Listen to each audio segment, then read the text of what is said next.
Alright everyone, it has been here and welcome to my FIFA Club World Cup group stage predictions. Because with the tournament just a few weeks away from starting, I thought what better time than to look at every single group and kind of tell you what my thoughts on every group is in terms of how teams will place.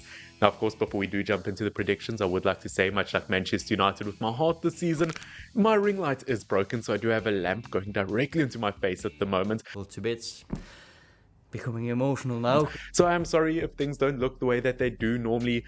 I am trying, but of course you guys know the drill. Let me know in the comment section down below who will you be supporting in this year's Club World Cup, and yeah, let me know what your predictions are down below. But of course, without wasting any more of your time, jumping into our first group, we do have Group A with Palmeiras, Porto, Al Ahly and Inter Miami.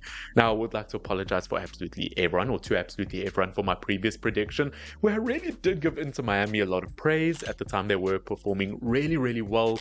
Obviously I did mention a lot of their stars, as we know, with the likes of Alba, Busquets, Luis Suarez, Messi. Who would not go for a team like that? But obviously if you look at the performances of these teams at the moment, Inter Miami are not performing very well at the moment. Yes, they have won their last two, but I mean, if you look past this record, I mean, I think they were 5 or 6 games without a win. They were not performing well. We're looking at the other teams. They are not doing bad at the moment here. I think this is going to be a very tricky group. I do think this is a nightmare group to predict, to be honest with you, because absolutely anything can happen. I think a lot of people are favoring Porto to probably win it, which, I mean, I think rightfully so, to be honest with you. No, they weren't fantastic in the league this season, getting 3rd place in the Europa League. They didn't perform well at all, to be honest with you. But overall, in terms of quality of players and in terms of the stature of the team, I probably still have to predict Porto to win this group. But from 2nd to 4th place, once again, you could honestly toss it up in the air and absolutely anything could happen. Once again, statistics can lie a tiny bit. I mean, I know this is Al Ahly have won their last 5 in a row, which looks super impressive. But ultimately, I've been a tiny bit underwhelmed with them, to be honest. They got knocked out of the semi-finals of the African Champions League, saying that though they are the most successful team in African football history and the most decorated club in the world. But saying that this season, I think the numbers lie a tiny bit. Yes, they won the Egyptian League, but they actually lost the regular season and won the playoffs, which yes, is still winning, but we have seen them fumble here and there.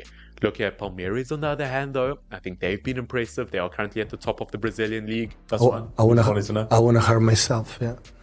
I believe they'll only lose the likes of Estevio, that super talent of theirs, to Chelsea after the Club World Cup. Obviously, looking at Inter Miami, I do think any of those 3 teams could place in any which position. But to be honest with you, I'm very tempted to still go for Miami here, but I'm going to go for Palmeiras.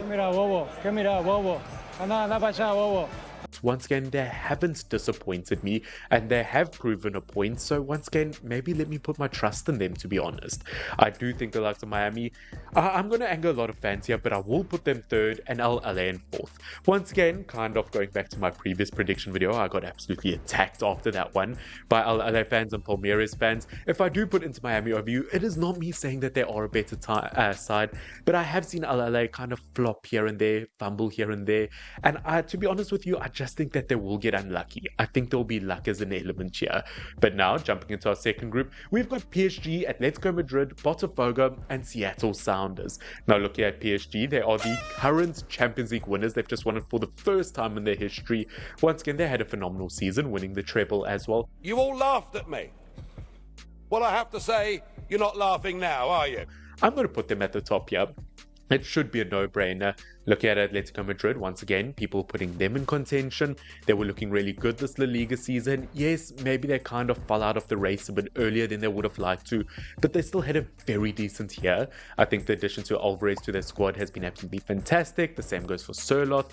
I am going to give them 2nd here. And in terms of Botafogo versus Seattle Sounders, once again, it could be an interesting matchup. We know Ryan Kent recently joined Seattle Sounders. As we know, he used to be a really promising winger back in his day. I do still think Seattle Sounders are missing a top striker in their team. Yes, they've got the likes of Jesus Ferreira. I used to think he would be a promising player one day. He hasn't quite lived up to that. I'm going to give this one to Botafogo. They've been very impressive in Brazil over the last few years. They won the Copa Libertadores, I believe, last season, which is how they qualified for this tournament. Their story is absolutely spectacular, how they went from relegation, from being in serious club debt, debt to kind of really lifting themselves out of that situation. And I do think there is a story to be told there. In terms of Group C, Bayern Munich, Auckland, Boca Juniors, and Benfica. Once again, no surprise that Bayern, I would be shocked if they do not win this. Obviously, we have the likes of Harry Kane winning his first ever piece of silverware at Bayern Munich this season. Yeah, it's massive. And once again, stories are there to be written. They are by far the best team in this group. If there was any team to kind of give them a bit of competition, it probably would be Benfica. They just finished above the likes of Porto in the Portuguese league. If you look at overall form though, once again, Bayern are the better team here. Auckland, once again, respective to their region, aren't in bad form here. And looking at Boca Juniors, despite the fact that they've got a lot of talent in their squad this year, maybe they have underperformed here and there with the likes of Cavani, Herrera, Rojo, the former Manchester United boys getting back together. Once again, still a very decent team. But I do think Benfica, they've got the quality there. Once again, I am sad that Di Maria is leaving this team. He's been so solid for them. But I do think Benfica still will get second. I'm going to put Boca Juniors in third there. And with no surprise, Auckland, I'm sorry, I do think you'll get last place. It is unlucky. Well, this is going to hurt like a mother. Now, jumping into our fourth group, we're almost at the halfway point. We've got the likes of Flamengo, we've got Tunis, Chelsea, and that fourth team, they don't have it there, but it is LAFC. They obviously just qualified, beating Club America the other day. Once again, huge congratulations to them to qualify, obviously for a home tournament, it being in America. You don't know where I'm from, dog. And yeah, this is a group that has a lot of potential to it. Once again, Chelsea, they won't have the likes of Estevao from Palmeiras yet, but they are the current Conference League champions. They are the first ever team to win the Champions League, Europa League, and Conference League. It was a magnificent final from them, obviously winning 4-1 versus Real Betis. It was an absolute masterclass from them. I would be surprised if they didn't win this group. But looking at the other three teams, between Flamengo, Tunis, and LAFC, absolutely anyone could take that second, third, fourth place. Looking at Flamengo, they've got a lot of talent, especially in their fullbacks with the likes of Alexandro and Danilo, two kind of greats of European fullbacks over the last few years. They've got a lot of Brazilian talent. They are looking super solid, to be honest with you, in terms of overall quality. Tunis, though, I do feel like gets a lot of slack from people because as an African nation, they have delivered over the last decade in terms of their performances, in terms of what they've won, in terms of their accolades, and a lot of people will sleep on them because globally, people don't just follow African football like that, unfortunately. Look at LAFC, once again, they've also shown some decent performances over the last few years. They've got some top European talent. It will be fantastic to see the likes of Olivier Giroud, Hugo Lloris, some other big names. But at the end of the day, I am going to back the likes of... who am I going to back the likes of here? Do it. I don't want to just back the North American team just because they are home here, but I think there is going to be a serious story here of them finally qualifying last minute and really going far in this tournament. And in terms of third and fourth, I am going to go for Flamengo with the likes of Tunis in fourth. I know I just gave them praise and said lots of people will underestimate them, but I also think it is a trickier group that many anticipate. For getting himself into further trouble. Jumping into Group E though, we've got River Plate, we've got Red, I can't remember, to be honest with you, it's somewhere down there. We've also got the likes of Monterrey, and we've got Inter. Once again, Inter making the most recent Champions League final. Of course they'll win this group. They've got so much talent there. Yes, they lost the Champions League final 5-0. I prefer really not to speak. Nobody expected that, but in this group, it would still be a shock if they lost. With the amount of talent in their squad, yes, they ended up losing the Italian league as well, just lost out to Napoli, but they still had a fantastic season. And I mean, if you think about it, they were only 2 wins away overall from winning the league and the Champions League final. And you know what? If they just won 2 more games, their story would be different. Saying that though, they should win this group. Between River Plate and Monterrey, I do think either of them will end up grabbing second place in terms of their overall quality. As we know, Sergio Ramos has been an excellent addition to Monterrey. He's been scoring goals like any great centre-back should. What are you doing? Nothing. Me? Just hanging around. But jokes aside, I do think River played once again in Argentina. One of those clubs that, when they do play in those high-profile games, they always do deliver. They always do show up to those high competitions. And just because they just play in Argentina, many would say, once again, it is a very competitive league, and people need to stop underestimating them. I'm going to go for them with Monterrey in third. Now, jumping into Group F, we've got a South African team with Mamelodi Sundowns. Now, once again, I'm super excited to see what they end up doing here. Obviously, they just lost the CAF Champions League final. I do feel like they are a tiny bit unlucky to do so because they have been fantastic this year. Saying that, though, they did just win their 8th league title in a row in South Africa. They were absolutely fantastic. But once again, it's a very difficult group here. I do think, unfortunately, Borussia Dortmund, with their high-profile name, they will end up going through. As we know, they just qualified for the Champions League by getting that top 4 spot after quite a sloppy first half to the season. But once again, we know what Borussia Dortmund can do, and on their day, they probably should win this group. I do think between Sundowns and Fluminense, one of them will get second and third, to be honest with you. I'm in danger. I do think that it probably, I actually don't know. I don't think it's an easy stat here. Looking at all of the teams, Olsen from Korea, once again, probably the worst in form here, which doesn't bode well for them because I do think that they are most likely to end last year anyway. Fluminense, they were horrid last season, but they have picked up this year, obviously with the likes of Thiago Silva in defense, the absolute magician, the Rolls Royce of a centre back.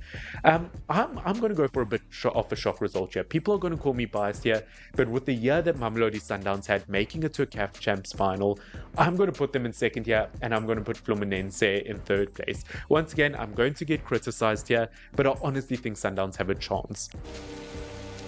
Don't give me hope. Now, jumping into our second last group, we've got the likes of Wydad, Al Ain, we've got Juventus, Manchester City, a really, really interesting group and a lot of oil involved in this group. More than you believe, I'm happy.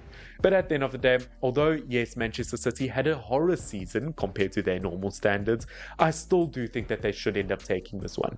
Once again, if you look at their form charts at the moment, I mean, it's not showing Man City at the moment, but obviously we're used to them dominating the Premier League where they just grabbed top 4 this year. I mean, saying that though, they ended up getting third in the Prem. That's not a horror season for most team standards. Look at Wydad, they've started poor this season. Al Ain, as we know, when it comes to Asian football, usually very successful.